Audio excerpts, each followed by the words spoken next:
Adding Aziz to our team has been really valuable. Just his experience, the way he communicates, the way the leadership that he brings when it comes to bringing guys together. That's what Aziz does, and he's also a tremendous player, physical player, plays the style of ball that I think the way the game should be played. He exhibits that every single snap, so I'm excited to see him to continue to grow and continue to build the relationships here in Houston. Coach, what goes into a decision to use guys from the offense, maybe like Tank Dell or special teams, and how do you guys kind of navigate something like that? And with the new kickoff rule, I think you'll see a lot of teams using many more skill players at the return position because you're gonna be able to return the ball and it's gonna hit pretty quick. So I think as many guys as you can get who can catch the ball back there returning, whether it's receivers or running backs, we're gonna try to use all of our guys to see who is best at really creating explosive plays because that's what I think will happen on that play. Coach, when you get players here that may have had a reputation of not being a good player, from the outside looking in, when you get them in here, they have a clean slate. How do you start to evaluate them? How do I evaluate players no matter where they come from, no matter if they're rookies or they come from other teams? Everybody starts fresh with me. And it's all about building a relationship and getting to know that person. Everyone has an opinion about someone maybe that hasn't been here or we don't know that well, and that's okay. I don't lean and I don't believe in other people's opinion about someone. I truly believe and value the relationship that I'm able to build with guys, and that's all that matters to me. Right here today, the past is the past. We're moving on. We're attacking the present with a positive mindset, and everybody has a clean slate. No baggage comes to Houston with you. We don't have much need for wide receiver than we had previously.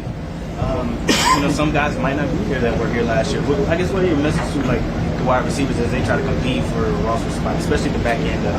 And when it comes to my message to our entire team, when it comes to competing, I reminded the guys of this yesterday that never forget that training camp, it is all about competition. Nobody is guaranteed a spot on the team. Everybody has to work for it, and that's what I truly believe. When you work for something, it means more, and you really earn what you get. So we got a lot of really talented players who are giving their best to compete, and whether guys make our team or not, I want our guys to make the NFL, and I want our guys to be able to support their families doing what they love doing.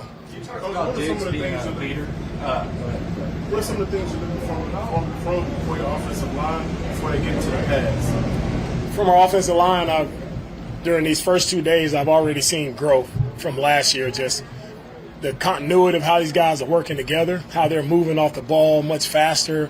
I think Coach Strasser has done a great job of getting the guys going, and they're playing like a complete unit already in the first 2 days. So I'm excited to continue to see the growth that they have, and I'm just expecting them to come out and give their best every single day, and their best will be good enough for us. You talked about Diggs being a leader. You got a lot of guys that you brought in that big captains and leaders. You've gone from being here to going to Philly, and they talk about you being kind of a leader.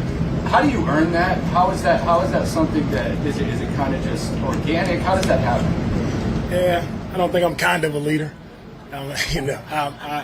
I've always been in that leadership position. It's just always been important to me, as I mentioned yesterday, to help others around me. I was always tasked with, I don't know how it happened this way, but I was always tasked with playing with younger guys, whether it was Zach Dials, Brian Cushion, Michael Kendricks, Jordan Hicks. I always had a younger guy next to me, and it always meant something to me to impart some type of wisdom into that young man to help him further his career, because I had veterans when I was here, Sean Barber, Danny Clark, Morlon Greenwood, guys who really helped me when I was a rookie. So that's what the NFL is all about. It's about, we stand on the backs of the guys who came before us, and that's why we've seen this game continue to grow, and it's where it is today is because of all the men who sacrificed and came before us, and it's our job to continue to pay it forward, and that's what I expect out of all our veterans. You continue to pay it forward to the young guys, and that's how the league continues to thrive. I guess what is it like going from Houston to Philly and doing that? Not like Diggs walks into the locker room, he's automatically looked at as a leader. Is there something like, do you look into that before? Is it just the presence, getting to know the guys? How's that? When you go from one team to another team, the NFL is a tight community. So everybody knows everybody around the league, and even so nowadays a lot of guys are training together from different teams. They're training together in the off season, so everybody knows everyone, and everybody understands the reputation the guys have and the type of player they are. When you're a great player, you instantly have that respect when you step into any locker room around the NFL. A few more guys. CJ mentioned how going to year 2 he wanted to own more of the offensive operation. How have you seen him grow in that department? I've seen CJ grow in handling the offense, just in his command of the huddle, command of his communication. Like it's been really great to see, like seeing from where we started last year to where we are today and what we're able to do on day 2 offensively. There's no way we would have been able to do that last year at this time, but it's because of CJ's growth and how he's taken control and taken command that's allowed us to really be way more advanced than we were in last year. Can you talk about year 2 not year 2, but 2 days in, off season for Kenyon Green, what you've seen so far? Yeah. With Kenyon, with the first 2 days, what I've seen a guy who's in shape and a guy who's ready to compete. And that's going to give him his best chance to put his best film out there, and we'll see. But Kenyon, he's available, so that's going to allow him to continue to grow and become a better player because he's done a great job in the offseason of working out, being attentive to all the details that the coaches have asked him to, take care of. He's been on it. And so it just gives him a chance, right? And Kenyon has the right mindset. He's working hard. He's working the proper way. So I'm excited to see how he continues to grow once we get pads on, once we play in games. The Texans are making it easier for fans to get into the stadium earlier. What does it mean to the team when the fans are loud on defense and quiet on offense? And can you tell any stories where you felt it in NRG Stadium? Thank you for the question. I've gotten that question a lot since I've been in Houston about fans getting to the stadium, early. As we all know, fans, they pump energy into our team, right? We feel it, our players feel it, coaches feel it, everyone feels the energy that our fans bring to the game. So with fans being in early, being loud when we're in the stadium, it's a really unique and really cool atmosphere, especially playing here in NRG Stadium when it's packed and it's loud. I just think back to our playoff game versus the Cleveland Browns here. It's just a special moment just to see how packed the stadium was and what it meant to our players, right? And it just provides them with more juice, more energy to go out and execute their job. In regards to 2 players that we'll hear from momentarily, it's one thing to see them on tape, but it's another to get them in the building and get a chance to work with them. What have you kind of seen from both Joe Mixon and Danielle Hunter since they've been with the Houston Texans? And what I've seen from Joe and Danielle, I've seen 2 guys who love to work. They love football. They show up every day ready to compete, giving their best. That's all I ask for guys. And they have they're really good teammates, right? Really great teammates. They care about others. You see Joe, he probably got handshakes with everybody on the team. Like you see the bond and connection that he has, and it's cool to see, right? There's 2 guys who, again, they've been successful at other places. So we're excited to see that success continue here in Houston. Coach, when you look at the offseason, there's been a lot of talk about the wide receiver position, of course, ahead of Stephon Diggs. But what are you looking for from the tight end group to impact this offense? From our tight ends, I'm looking for even more explosive plays out of our tight end group. I think Dalton did a great job last year of being very consistent, reliable. And we've seen Brevin step up and make some plays, make some explosive plays for us down the field as well. So I'm excited to see Brevin's growth. Brevin's a young player who I think has even more in the tank, and he can be a playmaker for us. So we know what Dalton brings, and we can bring Brevin along, and also excited about the rookie, Case Stover, to see what he brings. He's a physical guy. He can move around and play multiple spots, so excited to see him in action. Last one. Demeco, when you look at the progression of Blake Fisher, what are some things that you've seen just from him going to left tackle when he was primarily a right tackle in college? Yeah, from Blake, I've seen a guy he's been versatile. Right, when you can play left and right tackle. It helps, especially if you're a third tackle. You never know what may happen on game day. As we saw with our offensive line last year, had a lot of guys in a lot of different places. So for Blake, having that versatility of being able to play on the right side and also move over to the left, it's only going to strengthen our offensive line group. Is only going to help our team with what he's been able to do. I feel like I'm very comfortable in it. Obviously, still a little bit of things that I got to get in the playbook on, but obviously that comes with the install. Obviously, we haven't fully went over everything, but I feel very comfortable where I'm at. I think that my role in the offense is very unique, and I'm definitely embracing everything that comes with it.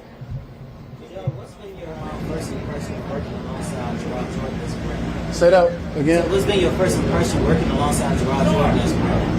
Oh, yeah. Gerard Jordan, I mean, he's a good player. Obviously, he's young. He's learning. He's getting around, and we're showing him the ropes as vets. I think that he's been taking everything in the best as he can, and obviously when he gets out on the field, he works hard. And obviously, as a Texan staff, that's what they love and appreciate. You've been near the top of the league, carries a couple times in your career. Are you kind of preparing physically to have a similar role in this team? Yes. Obviously, I feel like with the work that I put in this offseason, I train as hard as I possibly can, honestly harder than I've ever before, leading up to this moment. And I feel very confident in, like I said, the role that I will have in this offense. And I'm going to embrace everything that come with it. Like I said, I did all the work in the offseason, and, come season, that's when I know it'll pay off. Can you talk about adjusting to this offensive line, understanding them, because all of them work differently from what you had in Cincinnati to where you are now, trying to read them and on different plays and so forth? Yeah, I felt like, I think a lot of offenses is kind of similar. The main thing is learning the terminology. That's the biggest thing, and once you learn that, and obviously, what comes with the protections, I think after that, that's all she wrote. So, as long as I keep, honing in on the little things and details, I feel like I'll be in great shape. Joe, CJ said yesterday that this offense can have a 500 monster with you, Dalton, 3 receivers. Do you see that? And also, when you look at this team, what's different that stands out compared to Cincinnati? Yeah, man. I honestly don't think CJ is lying. I feel like everybody over here agree with that. I think that we have a lot of great talent on this here offense and really on the team. And in terms of the comparing and contrasting, I'm not here to, want to compare my team compared to Cincinnati's, old teams. But I've definitely been on a championship team before, and I know what it's like. I know what it takes to get there, and I feel like we have no doubt we have the best talent that I've seen here, in a long time. And I honestly feel like the team that we have here, I know that we're ready to, go for that long run, man. But at the end of the day, we just got to, take it 1 week at a time, 1 day at a time, and everything else will take place.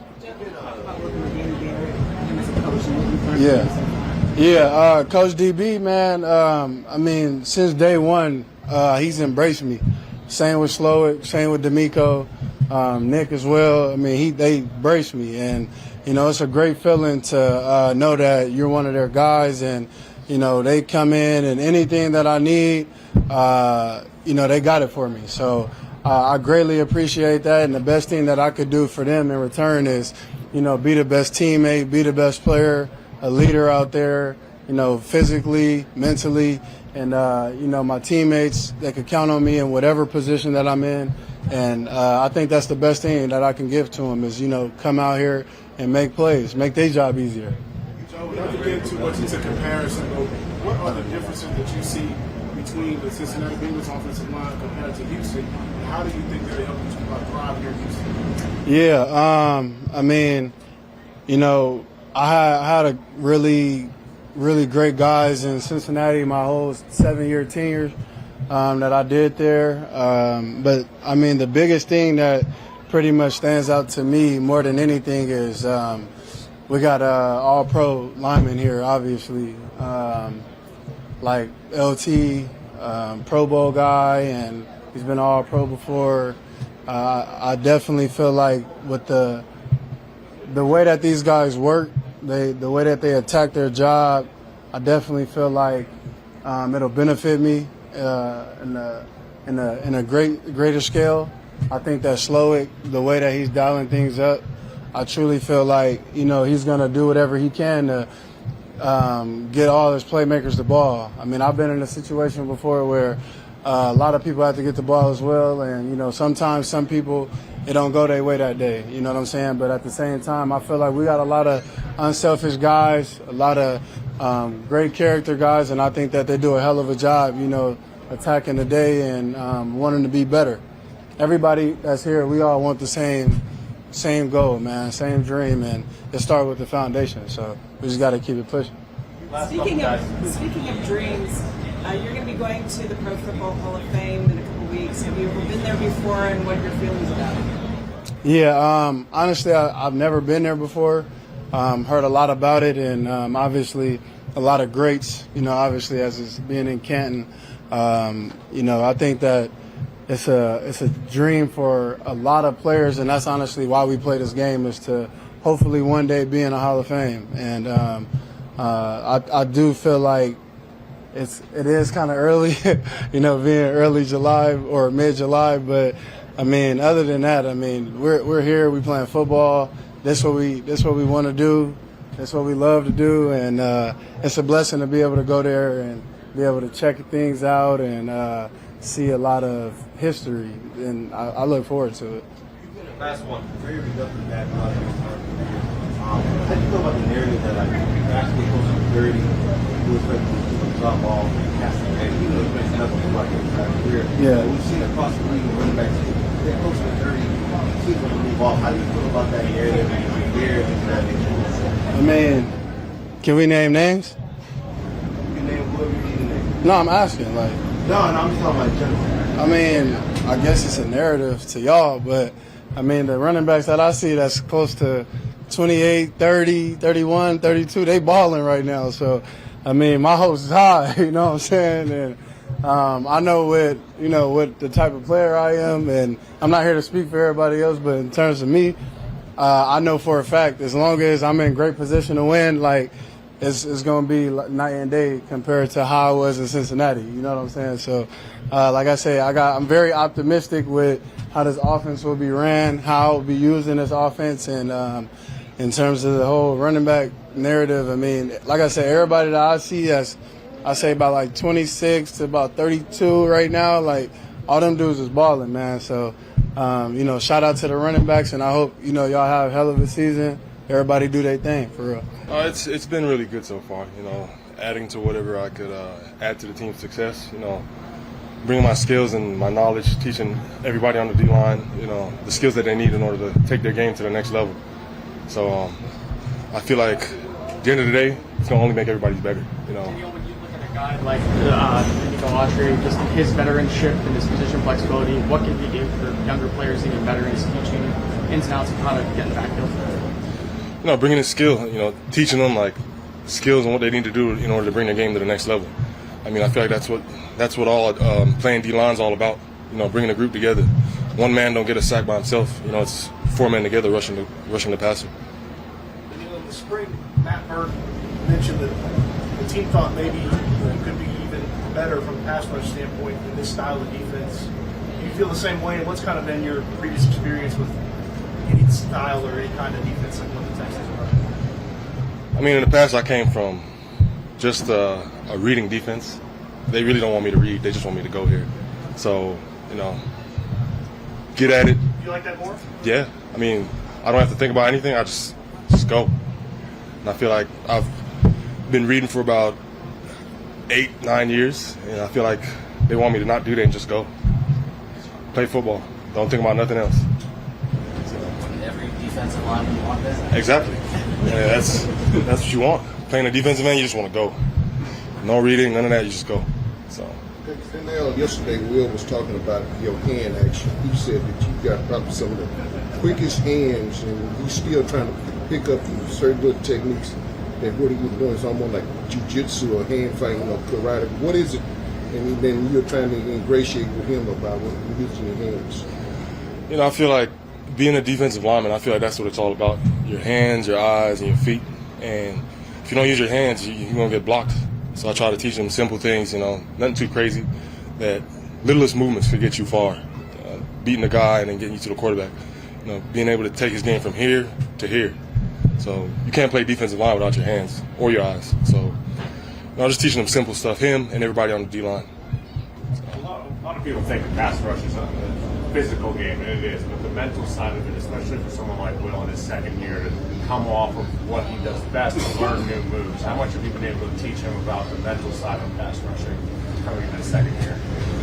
I mean, the biggest thing is you just got to keep chopping wood. You know, in a season, you'll have 1,000 reps, but you get 10 sacks, that's a great season.